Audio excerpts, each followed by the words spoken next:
Welcome to A Meaningful Marketplace. I'm Sarah Masoni from Oregon State University's Food Innovation Center, where I've helped countless dreamers launch their new food products. It's the science of taking a food delight from the kitchen to mass manufacturing and still keeping its great taste. That's what I do. I've been called the woman with the $1 million palate, although I haven't tried to cash that check yet. Listen in weekly for real-life stories. I'm Sarah Marshall, owner of Marshall's Hot Sauce and author of Preservation Pantry, modern canning from root to top and stem to core. I love inspiring business owners to get started on their journey, encourage folks to be part of their local community, and I'm excited to help business owners tell their stories. Hello and welcome to The Meaningful Marketplace. We are here weekly to discuss the journeys of food entrepreneurs. We are glad you've joined us today as we bring you stories of hope and inspiration. This is Sarah Marshall, owner of Marshall's Hot Sauce.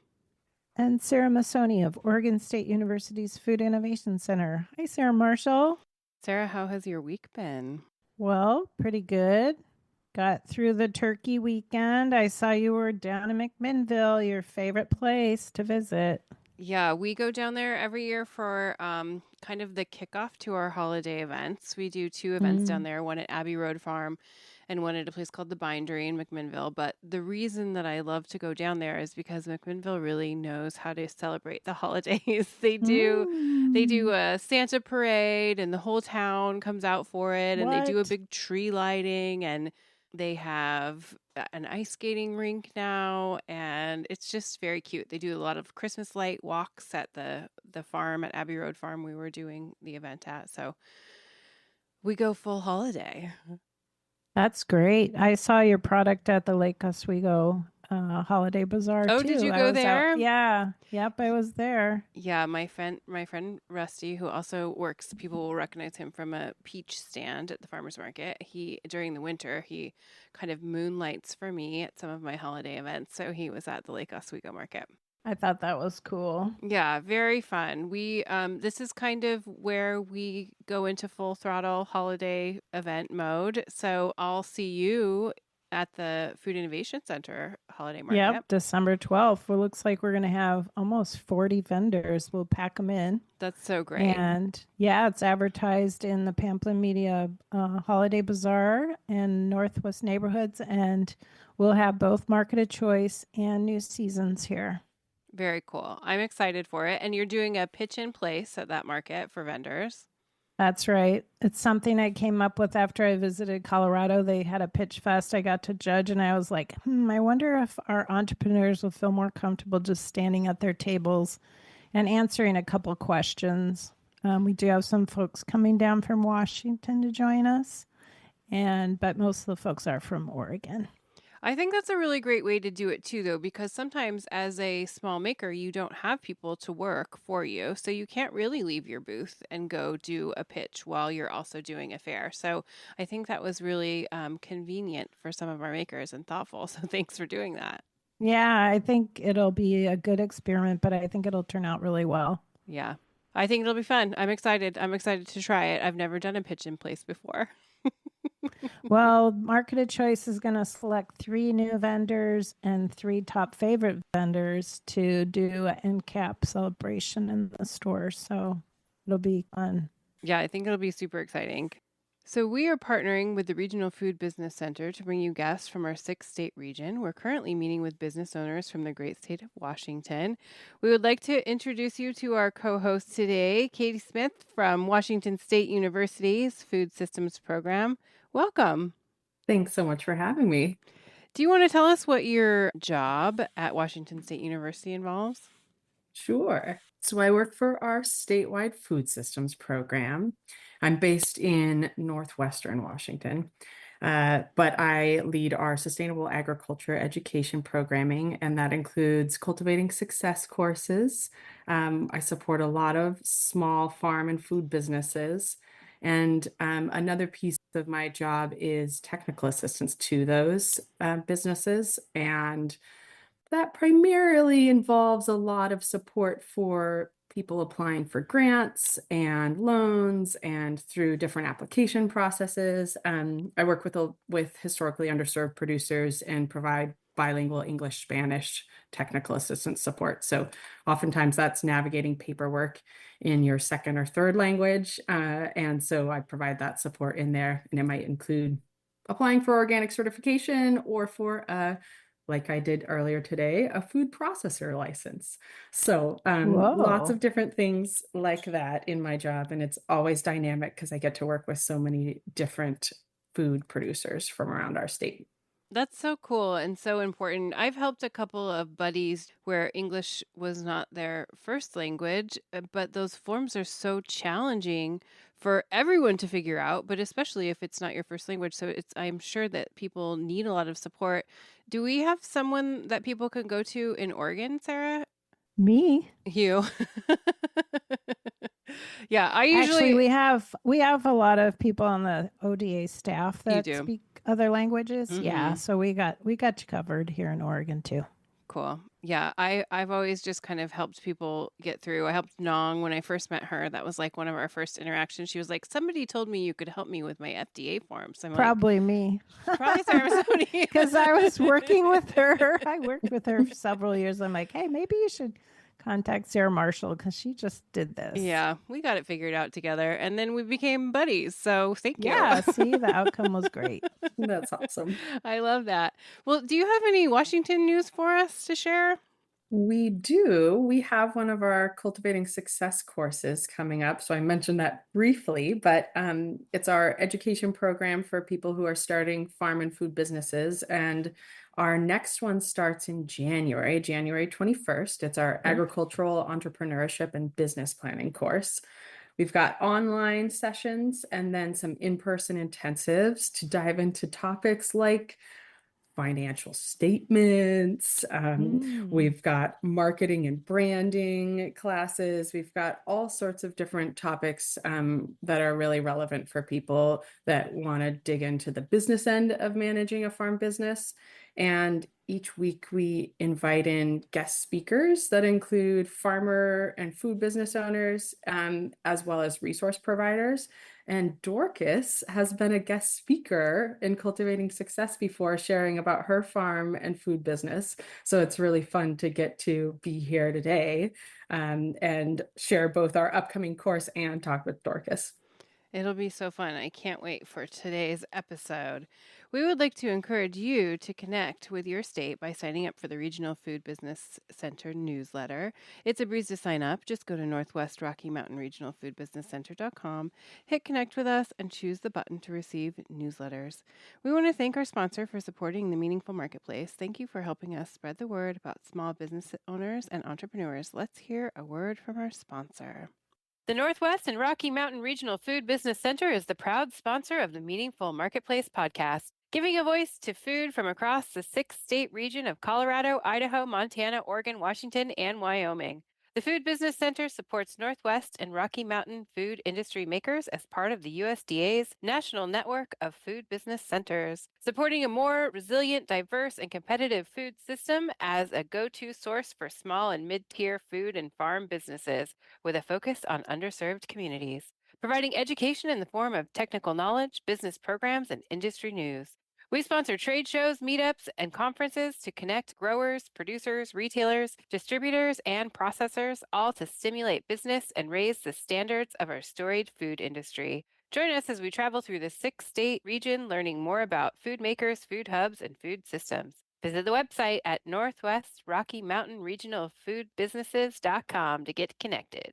For more information, you can go to cultivatingsuccesswa.org to find out about our upcoming agricultural entrepreneurship and business planning course. I would like to introduce you to Dorcas Young, the owner of Lesedi Farms, making South African cuisine from the heart of Whidbey Island. We're delighted to have you on the show today. Welcome, Dorcas. Thank you. Thank you for taking me in. We like to connect our listeners to you on social media and online. Can you tell them where they can find you?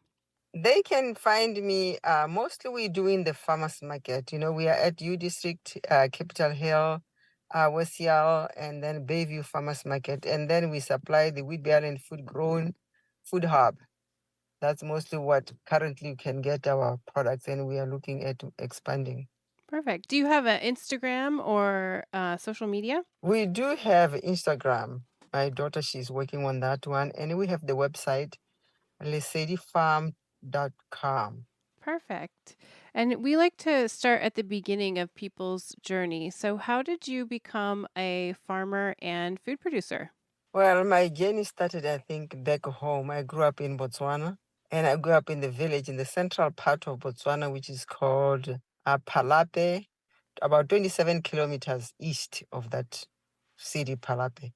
So we had a farm, my parents had a farm, and we grew mostly everything. We didn't really buy anything from chickens to cow to goats to dogs to cats, everything was there.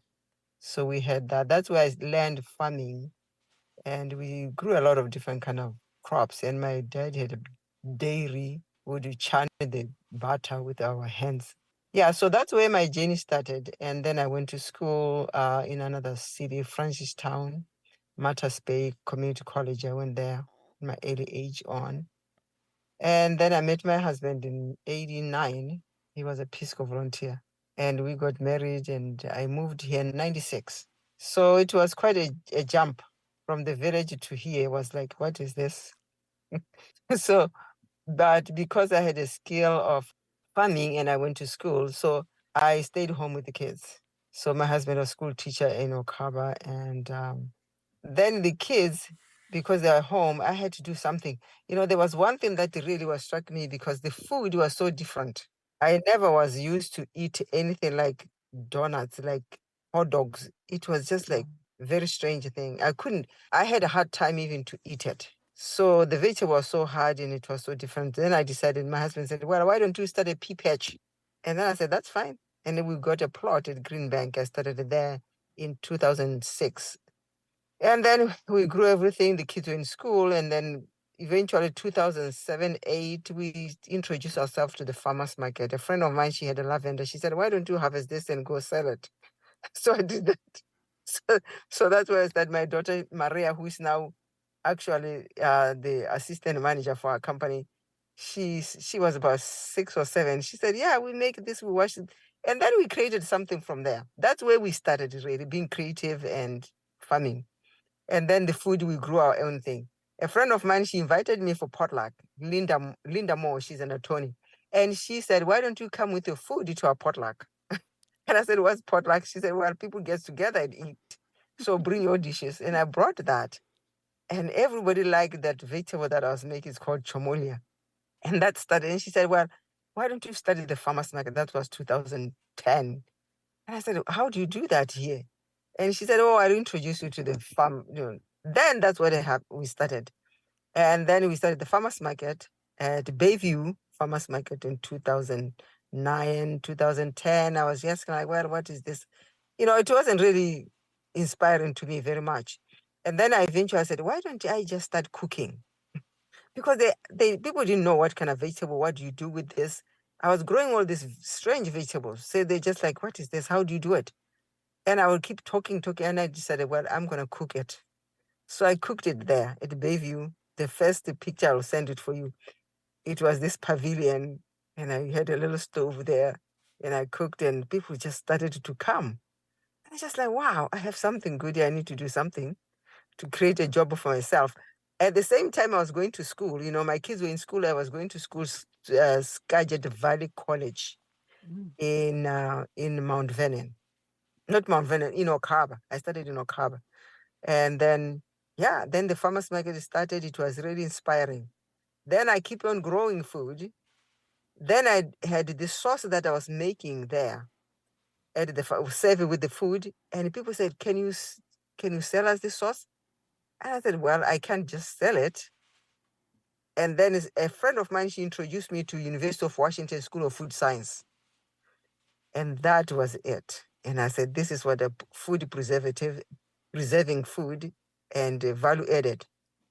Then I started in 2012, taking classes through University of Washington School of Food Science in Pullman. 2011, I got my license working with Professor Doherty. He retired. And then I went to Oregon Oregon State in Cavales with Mark Dashell. Yep. He was a food processor, yeah. So I took all those classes there. It was tough, but I was able to be certified to co-pack my sources that are in the market right now. And then we continue our farming, and I leased the land at Green Bank for a while. And then that's where I started the pea patch. Then there were some issues there, so much going on, and I just went to Tilth. I got my first greenhouse through NRCS. It was in 2013. So Green Bank said you can put it there. And when we were about to do that, they changed their mind. And they and my husband was like, what are we gonna do with this? And then Anza Mucho from Tilth, she said, come over here, let's talk. And then I went there and talked to them, to Anza convinced their board, and they let me put my greenhouse at Tilth from 2013, 14, and 15. And I started growing there. Then in 2016, 2017, I was growing things there. And then 2018, this other board member said, well, we don't want you here. Yeah, he sent me this email. I was just like, wow. Because there was someone who helped me there, wonderful man who put my greenhouse there by himself. He worked harder and he just helped me to, because I was by myself and my husband, and he helped us to put it there. But 2018, 2019, he just said that. And I didn't take it seriously. I thought, it was just very lightly. And then 2019, they said, well, if you don't move it, we're going to sell it or that. And then it said, okay, that's fine. Then I keep going, listening, doing the farmers market, doing West Yale, Capitol Hill with my kids, my daughter. And then I hired, I have four employees that helped me at the farmers market. That was a big changer. And then I work with NABC as I'm a board member at Northwest Agricultural Business Services there since 2017, and I applied for grant there to produce kale chips. That was a big thing. Do you grow the kale for the kale chips? Yes, I grew them at Tilth and I grew them at Green Bank. So I got my first $50,000, and that was such a blessing because at that moment, I can tell you a story. I had this green van that was the whole family van, and I was running it all the time. So it collapsed. I had no car. I had nothing. I couldn't even go to the farmer's market. Oh, no. So, and then a friend of mine, she just said, well, why don't you just borrow you only on a weekend? So I did that. I borrowed her van, and every Saturday I'll go borrow it on Friday night. And then I do the market, and then Saturday I come back and I clean it up, I take it back. And then I eventually had a friend who was working in the bank. I talked to her on the phone. She said, well, why don't you just come over here? We'll help you. That was, I think that was 2018. And I went there and I had no money. And they just gave me $5,000, And then I was so happy because then I can produce my stuff because I'm renting a kitchen from another commercial kitchen producer here in Ireland. I was renting the kitchen. So I was able to scramble throughout and made it happen. Mm-hmm. And with that backup of 50,000, I was able to survive to where I am. And then I work with the NABC in food, value added. Nice. So I joined their class. Every year I am there taking these classes. Then we did advanced food processing with in Pullman in Wazoo, with the new processing authority there. Man, they saved my life. they saved us. So I continued to lease the land at Green Bank, and 2020, I came up, I was growing Green Bank. You can see that video in my website. If you go to Lesedi Farm, you see the video. I was interviewed by the WSDA, and they cut down my water after that, and my beans died. There was a woman there, her name was April. I'm saying this because this is a true thing that happened. And they said, well, your hoses, they blow up and you run in the water. I said, well, I don't know how they run out because I close the gate. I come back, the gate is open. It's a public place. It's not a private thing. So it was really hardening. That's a challenging thing to have happen. Yeah. Can you tell us which crops and products you specialize in at your farm? I grow beans and collards, and then kale that I grew and then I grew garlic to add into our value added. And my Scarlet runner beans, you can see in one of our website, you can see them there. One of the pictures. They're Just beautiful. beautiful. I saw. Beautiful. I read that that's what you're famous for, is your scarlet runner beans. Yeah. And then the fava beans, I make pesto and we make hummus. Nice. Yeah, I love. And then I grow the rockwells, and then the zebra eye beans. I propagate those at tilth, climatize them so that they can grow. And then I kept the seeds. All this time, I'm just keeping them, the seeds. Now that we are going to be moving to our own land, our own farm, I'm excited to say I'm going to start growing those. Depends on the weather there, whether they will be able to make it through outside or indoor. Wow. Let's take a quick break, and then when we come back, we can talk about the new farm. Oregon State University's College of Agricultural Sciences and the Food Innovation Center are proud sponsors of Meaningful Marketplace. With a mission to serve all Oregonians, we are committed to giving voice to those whose food and agricultural stories are not always heard. By providing access and opportunity for a more diverse and just food system, because food brings people together. Dorcas, can you tell us about the new farm and the kitchen on site too? I've been doing this for 27 years. Can you imagine? Hopping from one land to another. And all my friends, they'll come and tell me, there's one thing that hurts me the most was, I had these people, they're friends of ours, they're just farmers and they just told me, we got 25 acres of land here in the island.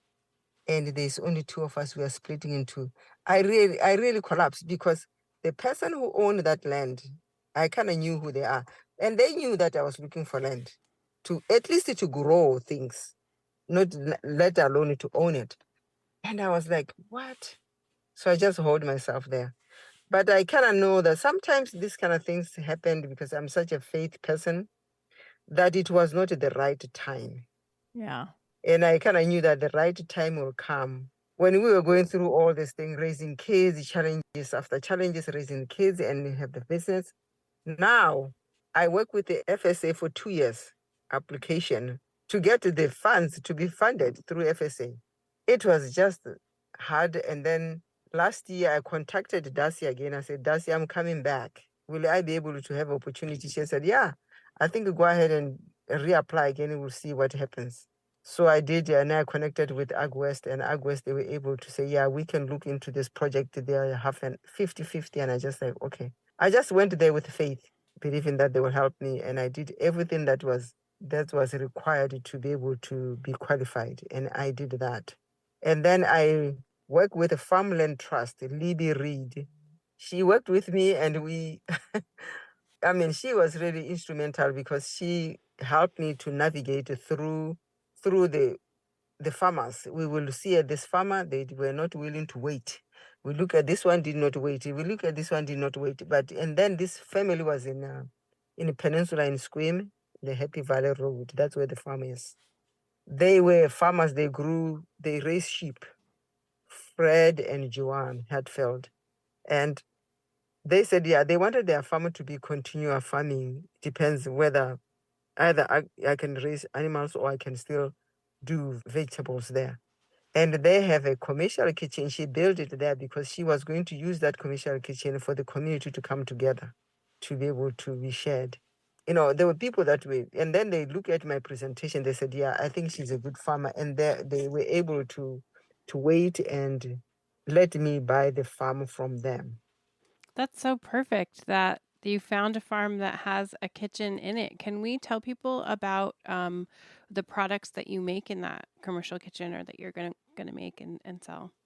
What we're gonna continue producing all value-added products, and because we know if you're a food producer, there's regulations that you have to follow through when you have the processing facility. So we just completed a big training with my daughter. Since January, we're taking the acidified to be certified as GMPs. So we did that. And we did all the agricultural growing training for all the regulations so that we can comply. And we just finished sanitation, 44th year of sanitation processing in Portland. We're in Portland for 2 days. We did that. So that was the final one we did. So we will be producing sauces, jams, and dehydrated vegetables. And we're going to do some juice, concentrated juice and teas. And then because we'll be growing a lot of vegetables, so we'll be able to endorse them and produce them in the commercial kitchen. And hopefully we will allow other farmers there that need to produce to come and rent our kitchen. And they can process under us because we have the license to do that. So you're going to continue their dream of it being a community space. That's so wonderful that you could provide that for the rest of the community in your area. Yeah. So we're hoping things will work out. It's going to be some things that we're going to look into it, the septic system, how much capacity. And then like when you produce certain produce, like you have to look at the allergens, the main allergens that we're going to eliminate. If somebody's producing things like they have high allergies, we can allow them to use it. So we're going to just screen people out and see who is producing low allergic products and help them to produce and formulate and produce and then sell it. Can you tell us how you balance your busy work and health? Well, here is what I do. I'm a very spiritual person. I go to church. I pray, I meditate, and I exercise. And most of the things that I do to keep myself balanced, mind, spirit, and soul, so that I don't get consumed by working too much. I take time to do things for myself. Like I do exercise, I go to the gym, and then I go to my church. We pray, we minister to people, and we help the homeless. Those are the things that helps my mind to be stable and to not get too distressed, or to know that I am here to help and people are here to help me too. Because I have a lot of people that are helping me to keep this thing going, and I hope those people continue to help me. Kate, we know that you know Dorcas from working with her. Do you have any stories you want to share about your experiences working with Dorcas? I would say it's been a pleasure to get to work with Dorcas. We met probably, I don't know, Dorcas, what do you think? Maybe like 8 years ago? Yeah. Yeah. I've been able to meet up with Dorcas here and there. She's come to my office. We've met at different value-added producer events. And yeah, every time Dorcas just comes with this like calm passion, I would say. And so any challenge that comes up, she's like, as she mentioned earlier, maybe it's not the time, but the time will come. One thing that has made me so happy to see in the last few months is that Dorcas has been able to buy this new farm and have this dream come true in the commercial kitchen, and the process, having witnessed the process of Dorcas searching for land and trying to connect with the right resources and the right people. And so Dorcas gave me a call one day and said, Kate, I want to try and find land again. I know this has been like this 6-year journey. I want to keep the journey going. I think it's the time. And so being able to connect Dorcas with Libby, who supported through this journey, and connect with Darcy too at FSA, has been, I don't know. I think just the faith that Dorcas brings to all of this has carried her so far in this journey, and it's been a true joy to be able to see the process. And now and haven't been able to taste some of the products as well, but I'm really looking forward to seeing where you take your business, and now that you have this new farm that you own, and a commercial kitchen, and how you'll pass that on to the others in the community. And for our listeners who aren't there in your area and can't get things from the farmers market, can they order products from you online? They can order online, yes. What I encourage most of our people is the local people. They can order through Whidbey Island Grown, because those are, and then people that want to order our sauces as acidified kale chips, they can just order them online. Yeah, we have our website there. They can order them online, and we intended to do more wholesaling after we move there, hopefully to be able to because this is very expensive. It's another undertaking. I'm going to try to do fundraising because it's very expensive. And I've taken on it and believing that people will be there to give me a hand, to help me, because without the help of the support, of the community and the people that see the vision of this as not only for me, but for young people, because we're going to bring young people from the high school. I work with the South Whidbey High School students as I was here. So I'm believing that I'm going to be there. We're going to do the same thing, bringing the students like a farm school that they can come there and learn and teach them food processing. And we will be teaching cooking classes at that kitchen in that community. We always love when people inspire the next generation. So thanks for Yeah. making that part of your mission. Could you give advice to someone interested in starting their own farm? I will encourage, there's one thing that I want to encourage people is that we just did a value-added program with the NABC. Melissa Moller, she's the head of that, to train people how to apply for these grants, because these grants, they've really helped me. I wouldn't be here if they were not there. Is that you just have to start small. Even if you have to rent a farm from someone, just work through this. As long as you have a passion for it and you feel that when you do that, you are very fulfilled, eventually it will build up to benefit you. You have to have some kind of like a really interest to do it. But I'm encouraging, young people to really take this seriously, because they are the ones that are going to carry the food industry for United States. As far as organic food to be grown and serving their local communities, because local communities, we're going to rely on small farmers as time goes on. So I'm encouraging young people, even old people, to mentor those people, to encourage them. If you have a land, encourage a young farmer to come and start there. Just give them space and say, grow tomatoes, grow whatever, garlic, and just take it to the local farmers, the local grocery store. And that's encouraging young people to do that. And especially women in agriculture, they need to be empowered because they are the backbone. And we always like to encourage people to buy from you directly. So how can they do that to support you? I'm at West Hill and I'll be at Capitol Hill. And then we're going to try to get into Ballard. And then we are at Bayview every year. So when we move there, we're hoping to get into Sunnyside Market in Squim and supply the restaurant there. Hopefully they will be carrying our name tag in it, but people can order online as far as acidified. And as we start going to be growing different kind of vegetable, expanding our products, they will buy directly from us by either joining our CSA. In Squim, we're going to have CSA. And we'll have a farm stand there, hoping by starting mid 2025, 2026. So they can just order on our website, lesedifarm.com, email us from there. What about the people from the southern part of the island? They're going to miss your products. Are you going to have a delivery system? We are going to be working with Whidbey Island Grown to carry all our products, and they will be delivered then, because anybody can order through them. Whidbey Island Grown is really grown to the capacity where they can carry everything. And they have a delivery system too. That would be good for us to go through with them.